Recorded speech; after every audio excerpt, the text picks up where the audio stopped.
Hello Infernoble friends, so in this video I'm going to teach you what happened and what lessons can you learn from my match number 2 against Purely. Alright, so game 1, I'm not gonna showcase it, I'm just gonna tell you with words. Basically, we full combo, we open like 5 engine cards, so like we did the early Appaloosa play and had like probably SP gear free double Charles and follow up, but only engine pieces, alright?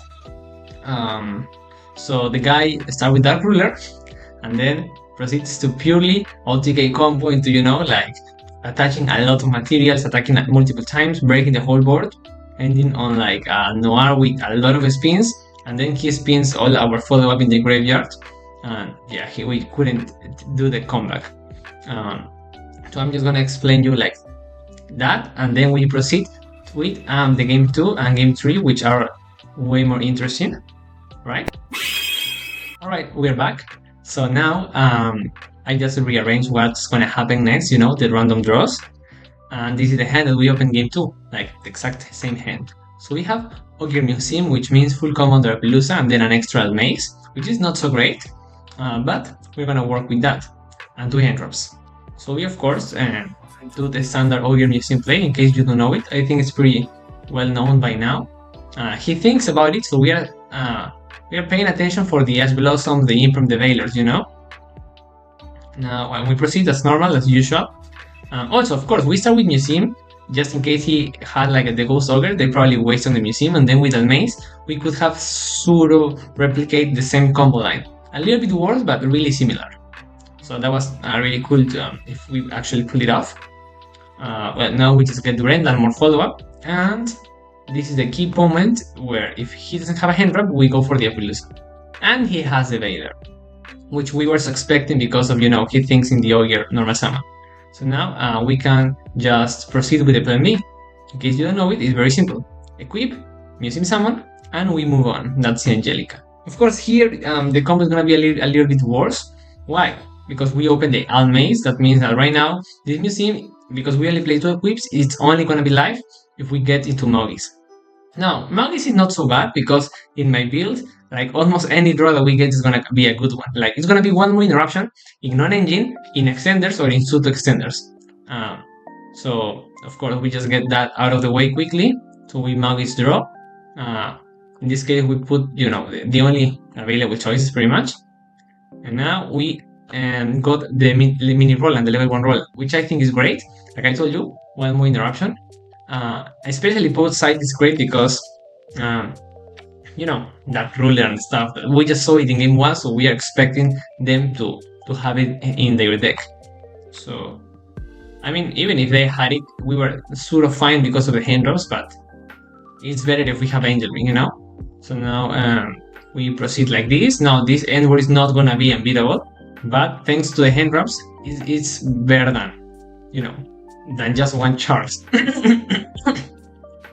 And we get, of course, ton of follow-up with the Mogis in hand. Oh yeah, here we are making one change. So in the real match, I remember, we put the new Museum replacing the old one. So Turpin never went into the deck. Turpin stayed in the graveyard, and we just shuffled the Museum. That's really important, because that Turpin in the graveyard means more follow-up, and it's gonna come up. So that's actually one of the reasons that I was able to win this game too. Oops, spoiler. Yeah. Now we just get the follow-up. We decided to keep the Durandal in hand because why put it on the field, if they can like pick apart our board. I mean, if they get to combo, that Durandal on board won't make the difference. In hand, it's way more valuable, I think. So they had the Dark Ruler, we had the ring, so GG my friend, what can you... man, yeah, the guy had double Dark Ruler. And I'm pretty sure I cut his deck before we draw our cards in game 2, but it is what it is. So we those equipped. Now we rely on the hand drops. So he normal the Lily, and of course we're gonna Veiler that. I think it's just a really good move. So yeah. Now he has a quick play, which I think it was happy. I think it was because of or maybe he discarded happy and activates another quick play. I don't think it matters. The thing is that he's gonna have happy rotation. All right, that's important. Now we could have let Purely go, but we didn't want to risk something like getting the field spell, because then Mourner could be dead. So we just decided to Mourner that, because also Mourner here is gonna limit his plays. So right now, yeah, I'm pretty sure the only thing he can do, because there is no more unknown, the only thing he can do is just Zeus. Yeah, Zeus, and I mean that's really bad for the our board, but it's good because we didn't die and he doesn't destroy our comeback. Right now we actually have some plays. Now we get one end. Now one end could be witch. I am not 100% sure about this, right? Like if one end was witch or not. But I do remember that the guy thought about our Durenda, he let it go, and then he's gonna feel that he gets punished by that because we use Pantera as the search target for Rasen, and what happens now is Rasen can bait the Zeus. So at this point I don't remember if it was unknown that we had the witch, or we had to want and get it and then he saw it coming, but the thing is he lose the interruption. That's the important part. And we have extenders. So after this we utilize the Ricardero. Now maybe you didn't pay attention, but the Ricardero, I'm pretty sure we put it in the end phase Charles effect.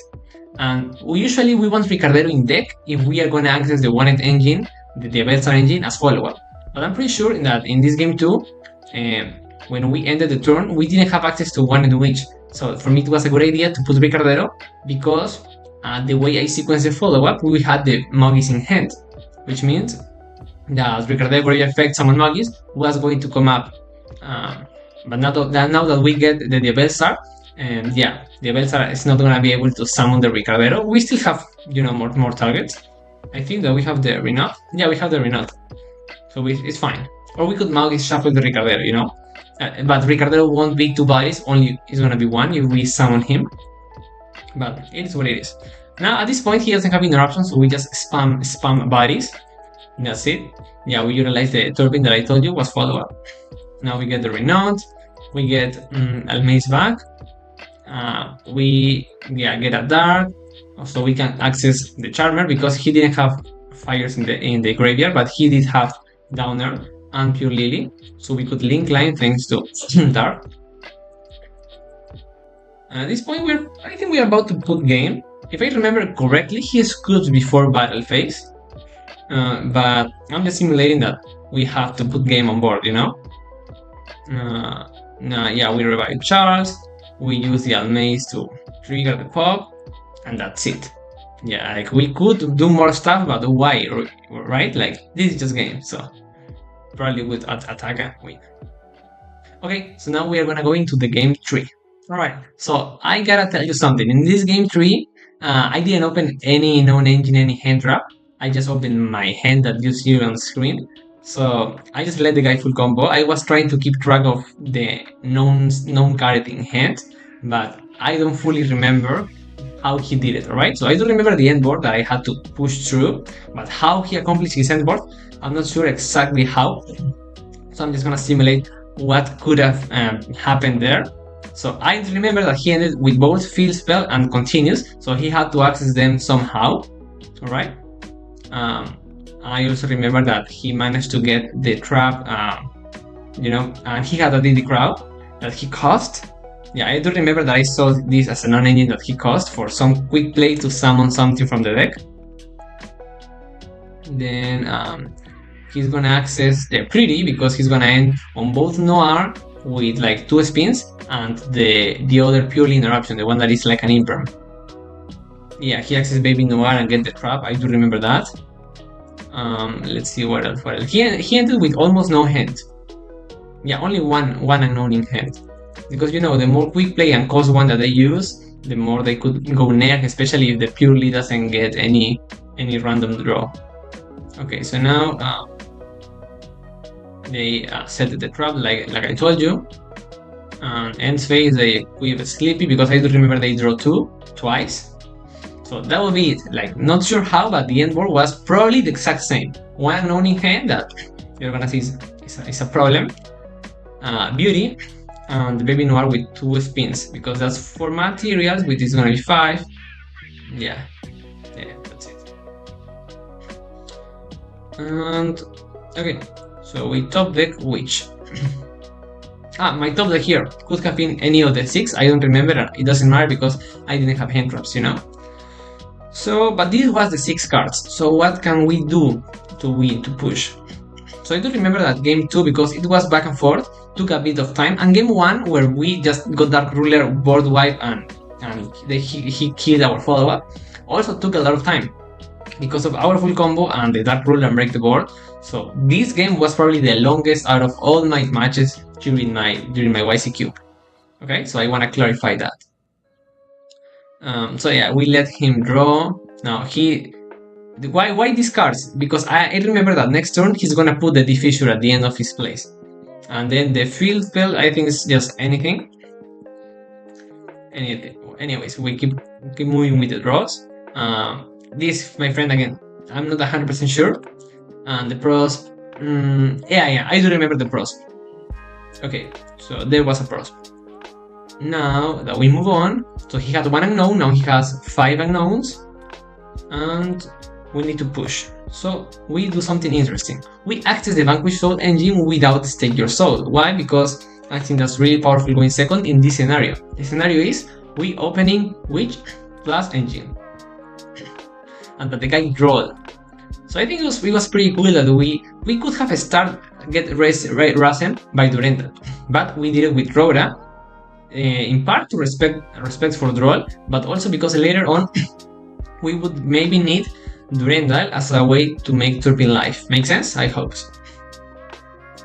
So now that draw hurts, because I mean, we could have chain one it. I think we didn't, just because we want him to be a surprise factor, but maybe also because both sides in this moment we didn't have more witches. Like, I think both sides sometimes we side out 2 witches. Against this guy, I think that was the case. So we reveal now Turpin or Renault. Well, we're gonna reveal the one that we are gonna use first, remember? So we're gonna use Turpin first. So the guy negates. Now, why here and not the Noir? Because the Noir is unaffected, simple as that. But this guy was an imprint that we just baited. Excellent. The other way could have been try to battle phase and threaten to kill, but I mean, he gets infinite follow-up. He guarantees the next turn he could spin in the battle phase zone. The effect was much better bait. Now we summon the Witch, set the OSS, and now I think here he shotgun the Noir big time, because he does it for the OSS, which I think is nice, because if it was like a pop, then OSS has a critical effect, but spin, he also avoids our draw, but draw next turn maybe, who knows. And also he spins the Rasen. So at this point, that looks bad for us, but like I told you, we had the Turpin Durendal interaction, which is insane in this moment. Now here we have to make a tough call, a tough decision, because we don't have anything to plus if we summon Renault right now, so we could just make a Link 2, but after the Link 2 we could try to use the Durendal effect or not. So I thought a little bit here should have been more automatic. The solution was to not use Durendal, because my Link 2 of choice is gonna be Dark, sorry. And if we activate Durendal, Dark effect won't be live. As simple as that. But now we use it. How? Because he had the Baby Noir. Or also the D-Crow. I don't remember which one of the 2 we sound, but probably it didn't matter.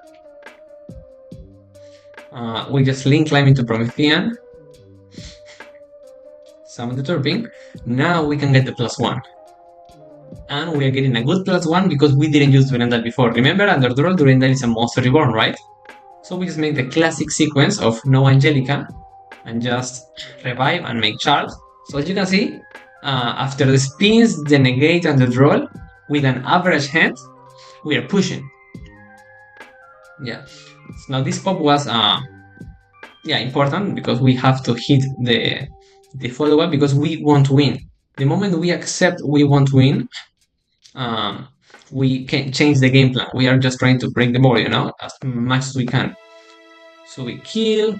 Now he uses the effect. He probably wasn't aware of my char, or he wanted to force it out. Maybe because he had a new one, he didn't actually care. So that's reinforced my argument of maybe he had another field spinning hand. Oh yeah. But we did have a Turpin Graveyard effect to equip, because I do remember that we take advantage of that. Yeah, so that's a misplay in the reconstruction, but we actually had to equip there. And he takes some damage. And we move on. We have a lot of interruptions. It's a shame that we cannot use the Promethean in graveyard, but if we pop the Promethean, he would have got a lot of follow-up in any of the two spells, so I think it was just the correct choice. So he starts with Prosperity and Banish 3, I do remember that. So we think that he could have a second, so I think we just don't Charles Negate. Yeah, we let go. Now what did he got? Between those three, I'm again not sure if those three were the cards that he actually showed, but yeah, he had a Purrely somehow. Yeah, he did have my friend. That's also a correct reconstruction. I do remember that we decided to save the negate and use the pop first. Now I'm just trying to remember how he did the rest. The sad part is that because this is a two-step interruption, we save the negate for potential talents or something, but if he accesses another my friend, he can use it again because he didn't use the effect. Makes sense? He only used the pop. So now we are forced to negate it. Yeah, thinking backwards, maybe we should have negated, because we could have expected a different way, a different path to get the continuous. Anyway, now he somehow accessed the happy. Could have been in hand or in graveyard before, but he had it because he accessed this XYZ. Yeah, he uses the effect and accesses the XYZ that in battle phase shines. So with that guy, he destroyed our board. Yeah, and he had a level 1 Purrely somehow. Yeah, I just put it back, but I think I'm gonna remember it and put it back again on the board. Sorry if the replay looks messed up, okay? But remember, it's not a normal replay. I'm trying to simulate what happened at my event. So he did kill both. Okay, maybe he's gonna summon the level 1, not before, but he's gonna do it now. Yeah. I do remember he discarded the second Prosperity, which reinforced the idea of he only cost 3 cards and not 6. So now he uses the Bounce and Magis because, you know, he doesn't want me to draw one. Now, we could have avoided if we cost Maui early, but I mean, we didn't have enough, you know? Renault, Turpin, Durendal are the only 3 cards that we could cost to get the draw. So now I think it's fine, like, that we didn't try to Mogis draw. I mean, you could, if you use the effect. Yeah, but it is what it is. I think when we use it, we didn't have enough. So the idea was, we were hoping that he outs our chart somehow in a different way, so then Mogis trigger and Durendal at the same time. I had this scenario comes up in other opportunities. The idea is that you use Durendal to revive Mogis because Mogis is going to be the only legal target. And then Mogis shuffle back Durendal plus the other 2 remaining cards. And that way you get to utilize both the revive and the draw. But this is the only way that I hit the graveyard at the same time. I hope it makes sense. Yeah, so now we are just thinking that he bounces both, I think, Durendal and Mogis. But maybe I don't remember the correct order. Maybe this was the correct order, so he didn't kill Charles and he keep attacking Charles. And he keep halving the attack. And then just kill it, and then purely go for almost nothing. Yeah, our life points are really similar. And now here I do remember he ends on a Sus with 2 vibes and the diffuser and nothing else, nothing in hand. So this is correct at the moment of our next turn. Yeah, at this point we get wanted, not which. Here's my confusion. That it's hard to recall that, but right now I do have the correct card. It was wanted, okay? I think I'm gonna swap it in some steps. But the problem here is the fissure to wipes. Do we have follow-up? I mean, not too much. Not too much. Yeah. So he shotgun Zeus on the Vendal. I think it is because he expects, the classic Rasen try to force and pop Zeus, which is interesting to me because that means he just let go the fissure. But I guess he really wants Zeus to survive. Anyway, we trigger this combo. Is really nice, because we trigger both at the same time. We draw, we set. I don't remember we draw Imperm. Now we utilize this to summon the Renault. We get Mogis. Oh, so maybe it wasn't wanted. Maybe it was Witch. Because right now this is making sense. This is what happened. We forced the board wipe before the SP, as he probably can tell, and so do you. But that means we have nothing but follow-up. Because next time we just shuffle, we just use OSS, get Ricardero, normal Ricardero, summon Mogis, and we have the loop. We can keep going, We haven't summoned Angelica yet, for example. The guy tops the Dark Ruler. Now, this is not something that I saw. This is what he told me after the match. The Dark Ruler, that it was just something that didn't help. And he just attacked Poke. And around here, the time was called. Of course, we lose by life points.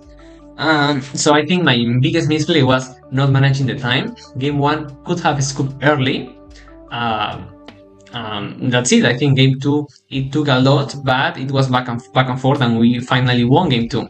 And game 3, if we had a couple more minutes, if we played more optimally in game 1, we could have won, because as you can see, he has nothing, and we have one top deck, one Mowgli's draw later on, and we're gonna make we have the wanted draw. So we have like 3 more cards: the top deck, wanted, and Mowgli's. We are getting the Angelica Museum and the equips. So we have a lot to keep pushing and freestyling. So depending on those 3 draws, we could have probably just OTK next turn.